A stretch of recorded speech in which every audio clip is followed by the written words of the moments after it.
Pessoal, estamos eu e o Odair no carro aqui, andando no centro de Barbacena, né, Odair? É. Seguinte, vocês devem estar curiosos para saber do Odair, né? Porque o Odair, ele está fazendo a revolução aí no canal, né? Na questão da ajuda a Lolô, né? Odair, tu nasceu em Carandaí mesmo? É, Carandaí mesmo. É? Carandaí mesmo. Ó, e tu tem quantos anos hoje? 44. Ah, e Carandaí antes, assim... Porque Carandaí hoje é uma cidade que com 20 mil habitantes, mais ou menos? Ou não? É, não sei os dados certos, não. É 20 e poucos, né? É, eu imagino que seja isso. É. Mas na época, há 44 anos atrás, lá já era aquela situação, aquele movimento todo na cidade ou não? Ah, não, era menor, né? Mas você chegava a brincar na rua e tudo, assim, naquela época? Brincava. Porque já passava trem ali, né? Já, O trem é o que perturba a cidade. Mas, tipo, tinha risco, assim, igual outro dia foi uma senhora atropelada, você falou que passou lá na hora, né? Sim. E é interessante, mudando um pouquinho de assunto, mas aquele atropelamento daquela senhora na linha de trem, gente, o que ela pensou? Ela foi correndo para passar na frente do trem? Foi isso? Parece que ela deu uma coisa na mente, assim, na hora, porque ela correu para passar e se ela tivesse continuado a correr, ela conseguiria passar. Ah, ela parou. Você vê que ela correu, em vez de ela correr reto, ela correu de lado, que aumentou a distância, e a hora exata que o trem chegou, ela parou. Ó. Ela parou e o trem bateu Então de ela lado. deve ter dado um pânico, né? Porque ela falou assim, agora o que eu faço, né? Nossa, mas ela tava indo tranquila, né, na beirada lá. A hora que ela viu que o trem ela vinha, resolveu aquela pressa de chegar em casa, né? Coisa boba isso, é a coisa mais boba que tem. Você sabia que os acidentes, a maioria deles é quando você está chegando em casa? já tá perto, né? E a pessoa... Então se você está com sono, você está chegando perto da sua casa, do lugar e tal, você vai cochilar. Ou então você vai relaxar e já vai dirigir um pouco mal. E isso vale para quem está andando também, acredito. Mas enfim, então naquela época a questão da linha de trem não era uma preocupação do pai e mãe, não? Como é que era? Acho que era sim, mas eu lembro, eu pequeno, uma vez eu vi um trem também, pegou uma mulher, aí essa matou, mandou ela longe. Eu vi. Acontecia muito do trem bater em caminhão, os carros passando. bater em carro. Uhum. Hoje até que essa questão não tem acontecido muito mais não. Mas o trem ali sempre... O meu avô, muitos anos antes de eu nascer, morreu no trem. Como assim? Atropelado. Jesus. O meu pai acho que tinha 17 anos. E ele era um português. O pessoal fala que o português é ignorante, mas ele foi mesmo. Ele mexia com porco, parece. Assim, a história que eu conheço é essa, né? E ele fez um carrinho, encaixava no trilho da linha e levava o porco, não sei se para vender, alguma coisa assim. Aí o trem vinha, né? Ele não conseguia tirar rápido o carrinho com a porca. Pediu a ajuda de um pessoal. O pessoal não quis ajudar porque o trem já estava bem em cima. Mas ele morreu junto com o porco? O porco morreu junto com ela. Ué, mas era melhor ter deixado o porco e não sei o que é o caso, né? O mesmo caso que aconteceu com a... Porque às vezes a gente julga a situação assim, né? O cara fez isso, por que o cara não fez aquilo? Mas tem hora que a gente dá um... Trava, né? Mas, então, nessa época, você nasceu em que ano? Eu nasci em 81. 81. Esse acidente aí, com o meu avô, deve ter acontecido... Meu pai acho que nasceu em 48, 17, 58, 60... Deve ter lá pro ano 65, quer dizer. O trem já tava matando a turma. Mas nessa época, né, então... 80 já era uma época assim melhorzinha, as coisas, a vida já estava melhorando para todo mundo, né? E apesar de que eu acho que antes a vida era melhor, mas as crianças brincavam na rua. Eu conto às vezes pro pessoal aqui que a gente saía cedo de casa e não tinha problema nenhum, entendeu? Eles sabiam onde a gente mais ou menos estava, porque era tudo muito pequeno, né? Se não tiver em tal lugar, tá em tal lugar e tal. não tinha perigo nenhum. Eu lembro que o vizinho nosso, ele deixava o carro aberto com a chave dentro do carro. E isso lá para 1970 e poucos, 80, alguma coisa assim. Então a vida era muito diferente, né? Não tinha droga, né?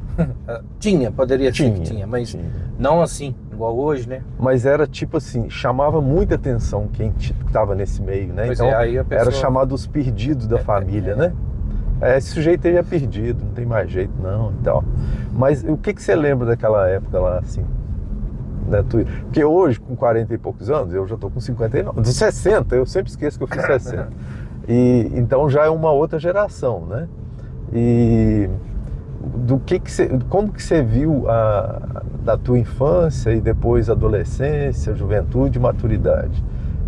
Como que você enxerga esse caminho, né? Em termos de começar a envelhecer e juventude e tudo?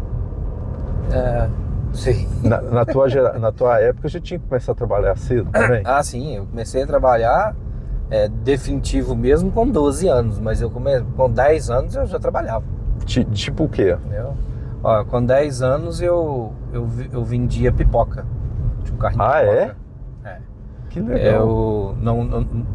Eu lembro, tem um rapaz que sempre que eu vejo ele, porque não tenho condições, se eu fosse um cara bem de situação, eu iria ajudar esse cara por uma coisa que ele fez, uma vez que ele fez e marcou. Eu morava na Rua Imaculada, na época, é uma rua ali perto do hospital. E eu ia no Poli para vender pipoca.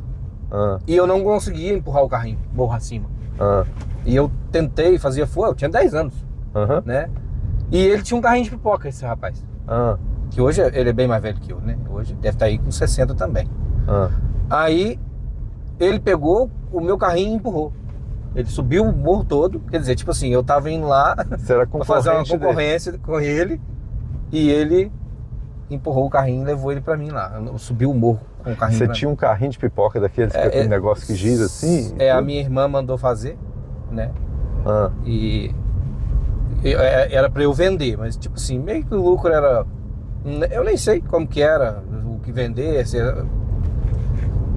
o que eu ganhava, nem lembro mais. Mas assim, a minha irmã que mandou fazer, minha irmã também muito... O carrinho? Trabalhadeira, Ela trabalhava na época numa distribuidora de doces lá. E eu também fazia algumas entregas junto com o dono lá, que hoje é falecido, dessa distribuidora. Tá. E com mais ou menos uns Isso 11 com anos. 10 anos, né? Mais ou menos com uns 11 anos eu trabalhei com um rapaz lá. Hoje, se fizer isso, o cara ia preso. Ele vendia pinga com abacaxi.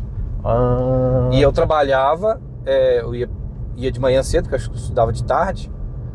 Carandaí era bem mais frio do que hoje. Esse ano ainda fez um pouquinho de frio, né? Mas antes era bem mais frio. Então eu lembro, a minha mão era branquinha, eu era muito novinho. Eu enfiava a mão dentro dos latão, porque a gente enchia mais de 20 latão assim de água, e mergulhava os litros para amolecer os rótulos, para limpar aqueles litros e engarrafar a pinga com abacaxi. Então essa época de frio, eu colocava a mão na água assim para tirar os litros assim, eu achava até legal. Eu levantava a mão, saía fumaça assim, minha mão ficava roxa. E era aquilo. E então, tipo assim, hoje se alguém fizer isso, né? Mas aí com 12 você começou a trabalhar de verdade. Aí com 12 anos o meu pai faleceu. Tá. E aí eu fui, arrumei um serviço na lavoura. Mas trabalhei 2 dias só. E tinha um senhor lá que... Nossa, o cara... Ele irritava, mas irritava. Eu jogava batata na gente, jogava cenoura. E aí eu era muito pequeno e tudo, assim, e estressado, né? Eu falei, eu vou sair daqui. Aí saí, fiquei 2 dias só. Depois fui trabalhar em lanternagem. Trabalhei um tempo na oficina de lanternagem. Trabalhei em marcenaria de móveis. Mas isso então, quando teu pai morreu é que teve a necessidade mesmo de trabalhar, foi isso? Ou não? Não, é assim, eu queria ter minhas coisas, né? E lá em casa é muita gente, né? São 7 irmãos. A minha mãe ficou com a aposentadoria do pai de um salário mínimo. Então, tá. Aí eu falei assim, eu vou trabalhar. E você tinha 12 anos quando ele faleceu? 12 anos. Ele faleceu cedo, então? Que idade que 44. Ele tinha? A minha idade. Mas e foi o quê? Ele deu efizema pulmonar. Ele fumava? Não, aliás, efizema pulmonar não. Ele deu embolia. Embolia? Ele deu um problema na perna. Aí sobe pro... Ele deu um problema na perna, aí teve que... Mas é porque fumava muito. Uhum. Fumava muito. Então ele já tinha diabetes, alguma coisa assim? Não. Ele deu pedra dentro da veia. É trombose, que hoje em dia se chama trombose. Antigamente trombose. Era pedra na veia. É trombose mesmo, mas assim... Uhum. No popular é uma pedra, né? Que é pedra mesmo. Eu lembro que colocou num potinho assim, igual pedra de rins, assim. Até mais coisa. E aí ele operou a perna, aí deu embolia, né? É porque sobe pro pulmão, né? Foi. Ah, tá. Isso era muito novo, né? Com 12 anos. Aí eu comecei a trabalhar. E vocês eram em quantos filhos? 7. Ah, tá. Beleza. Nós estamos chegando aqui na casa do Lolo. Depois, na hora que a gente sair, a gente continua a história daí pra frente. Porque o povo precisa te conhecer, porque ou daí que tá socorrendo a história do Lolo. Não socorrendo nada não. Mas tô tentando ajudar. Nada, sim. Até peço aí o pessoal do canal pra correr atrás dos amigos aí, porque... Aí a casa da Lolo, olha, pra quem... Arrumar a casa da Lolo. Aquele dia talvez eu cheguei rápido e não mostrei direito. É o segundo andar ali. Ali é que a gente vai fazer o reboco, né?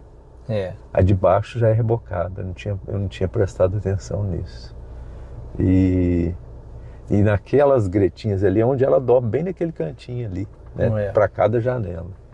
E ali deve entrar um friozinho legal. O telhado lá, bem que a Glócia falou, na área da cozinha não tem, o telhado vai para lá, ó. Tá, tô vendo ali agora eu tô entendendo tudo. De resto ali a casa até que é bem estruturada, né?